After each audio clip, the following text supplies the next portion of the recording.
কালকে গরু তাপ কমে গেছিলো পেটে গ্যাসের কারণে, মুরগি খাদ্য খাওয়াইছেন, খাদ্য খাওয়ার পর পেটে গ্যাস হয়ে গেছিলো এবং তাপমাত্রা কমে গেছিলো। কালকে চিকিৎসা দিয়েছি, আজকে আলহামদুলিল্লাহ সুস্থ, যাবর করতেছে। রোগ বুঝে সঠিক চিকিৎসা দিলে ইনশাআল্লাহ সুস্থ হয়ে যাবে।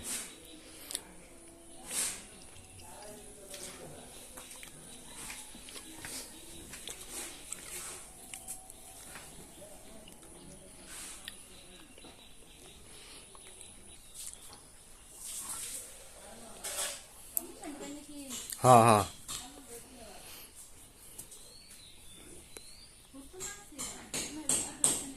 हम्म।